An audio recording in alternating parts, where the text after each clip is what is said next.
Good evening, I'm Esther Githui-Ewart. Vincent Makori is off today. This is Africa 54.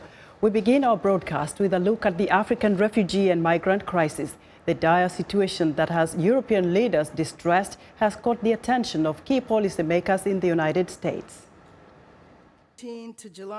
Congresswoman Karen Bass is a ranking member of the Subcommittee on Africa. She recently hosted a forum to discuss the African migration and refugee crisis, hashtagged Where Are the Africans? And while the world's attention is focused on Syrian refugees, the Congresswoman wants to shine the spotlight also on the plight of Africans caught in the crisis.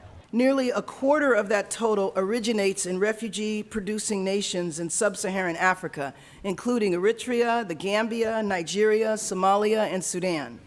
There have been several tragic reports this year of African refugees and migrants drowning at sea attempting to reach southern Europe. Some have ended up in Italy, Germany, and other European Union countries. EU's ambassador to the United States, David O'Sullivan, shared his perspective on the African migrants.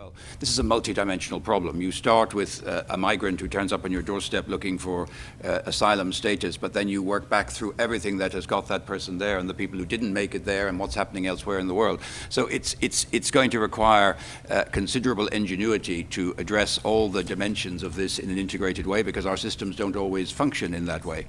The Assistant Secretary of Population, Refugees and Migration, Nancy Richard, also says the full range of diplomacy to development and relief aid must be brought to bear in dealing with this tricky situation. Harsh and worsening climate conditions, lack of opportunity, lack of education, lack of hope, and weak and fragile and sometimes downright bad governments is a toxic combination that is causing people to move. Also in the forum was Dr. Sehaya Tefera, the president and CEO of Ethiopian Community Development.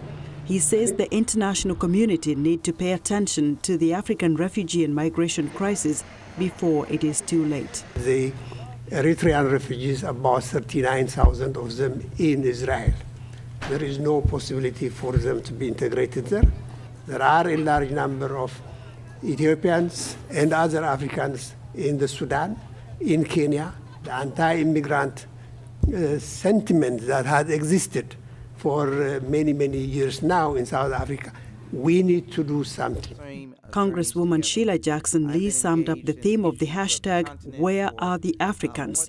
She said the African Union should be involved in resolving this crisis. There is no better unity than the organization that has all of the states there, both in terms of legislation, in terms of funding, where the lead entity are the countries themselves, where presidents sit and realize that you can't always have Nigerian refugees and people migrating always to Europe. You must, in your own space, be able to welcome them, albeit temporarily, because then it allows them to return, which many people want to do. The panelists observed that most Africans are leaving their countries due to turmoil. Communities have been uprooted, and the desperation has led many to lose hope of making ends meet within their own borders.